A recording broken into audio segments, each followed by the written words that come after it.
They're majestic birds of prey whose wingspan can reach 6 feet. They eat mostly fish and build their nests way up high. We're talking about ospreys today on Still Time for Joy and the remarkable comeback they've made after nearly being wiped out 50 years ago. Hello, I'm Sandra Levine, host of Still Time for Joy. My guest today is Nikki Vernachio, Chief Naturalist at Cattus Island County Park in Toms River, New Jersey. Welcome to the show, Nikki. Hi, Sandy. Thank you so much for having me. You are welcome. So as we're speaking, it's April and the ospreys are just returning to our area. How exciting is it when these beautiful birds come back? We get so excited at the Cooper Environmental Center and Cattus Island County Park. It kind of starts our spring, actually. And we are kind of on the lookout for them beginning of March around St. Patrick's Day. We start putting our eyes to the sky and waiting to see our first ones come by. So please tell me about the nesting platforms you have around the park. There are a lot of opportunities to see osprey at Cattus Island. There are. So we have about 14 platforms around the park or adjacent to the park property. About 11 of them we actually monitor on a regular basis to make sure if they have pairs on that particular nest, how many chicks that they might be having, and if those chicks fledged. So 11 of them are fairly accessible. Two are just off our shoreline on channel markers out in Barnegat Bay, but you can usually view them off of our pontoon boat. We provide pontoon boat tours in the summertime, and that's usually a good opportunity to see them from the water.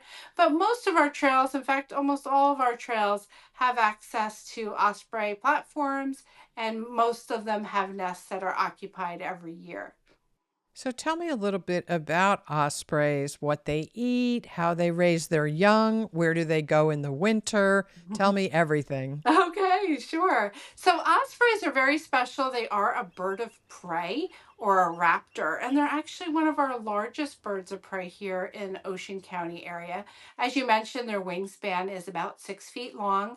We see a lot of school children throughout the seasons, and we always like to talk about the osprey and have the kids stretch out their arms because typically their arm length is very similar to an osprey's wingspan.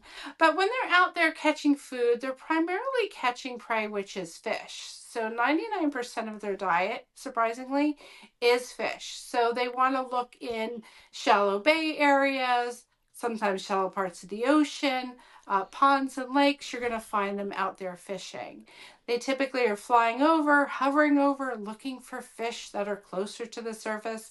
And then they'll dive down quite dramatically and beautifully and reach down with their talons or their claws, and then they'll grab the fish right out of the water. So the neat thing about them is you'll see them carrying their fish with the fish head pointing first. And they do that purposely because it helps reduce drag as they're flying. So they're pretty smart about it that way.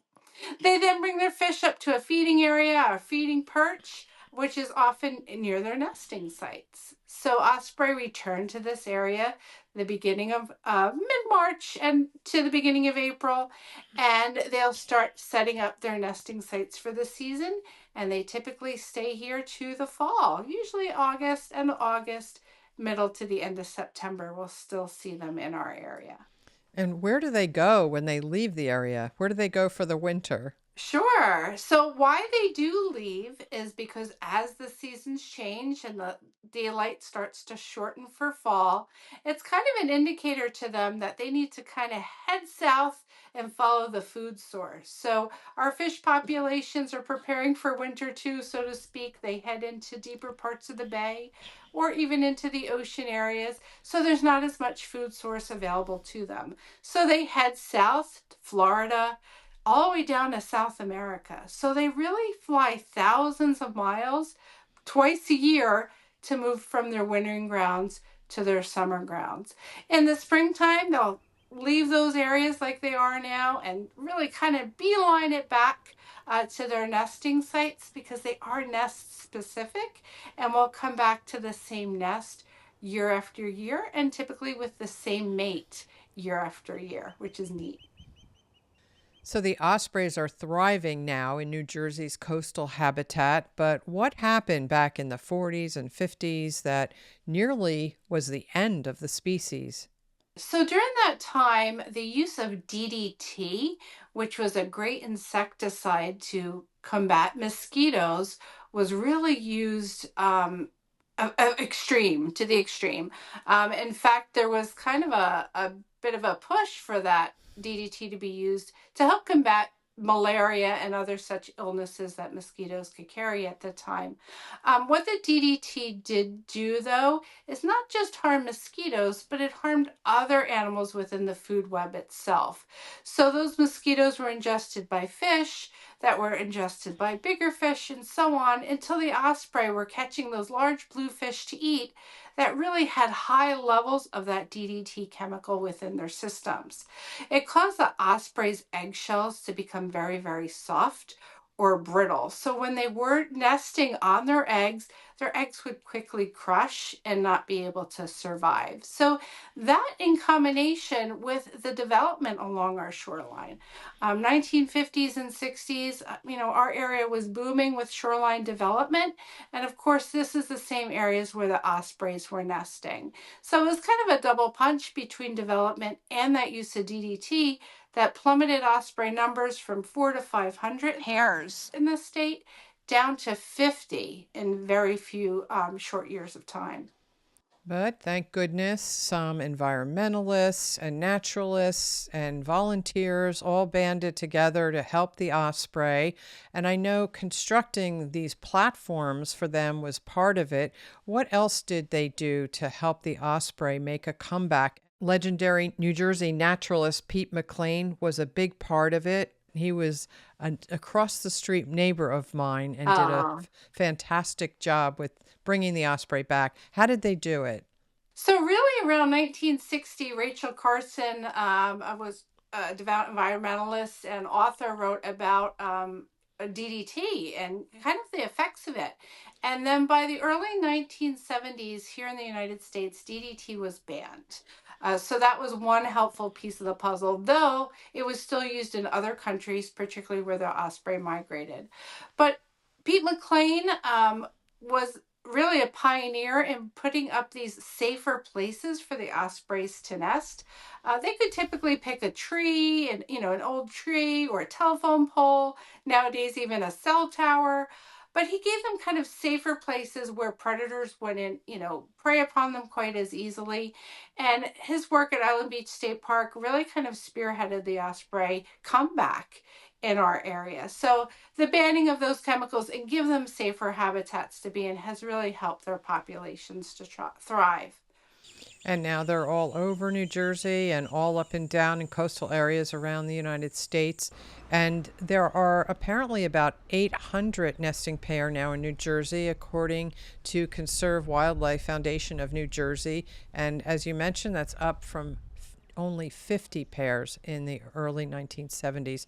So a fantastic, fantastic comeback story. What do you think is so fascinating about the osprey? They're beautiful birds. I think they spur a sense of awe to many people, even if maybe you didn't realize what you're looking at when you see this big majestic bird fly over, and even might think it's an eagle till you realize, well, it doesn't really have the white all over the head, and maybe you saw it catch a fish and has a fish in its talons. I think it just flies over a lot of our coastal areas and really just shows you the beauty of nature, that right here in front of us. And you have some displays in the Nature Center at Cattus Island. And what else are you doing to teach the public about the osprey?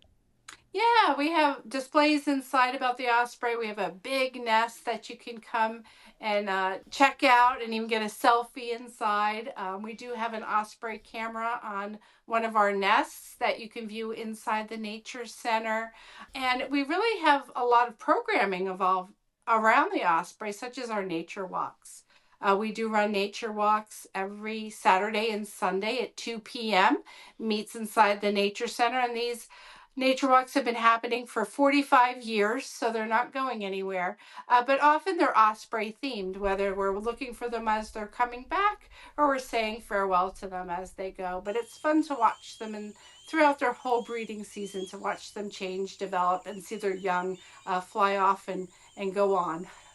And how do people react when they see an osprey in the wild, when you point them out? I think they really kind of appreciate what they are, that they are a special species, and we always tell their story. We're very fortunate to have been able to kind of witness in 50 years a species that went from 50 to 800 pairs in that short lifetime. And it really is a combination of, sure, it was humans who sort of made the problem, but it's also been humans to kind of help make that problem, remedy that problem as well. So they do leave with a deeper appreciation, I think, for that and for nature in itself.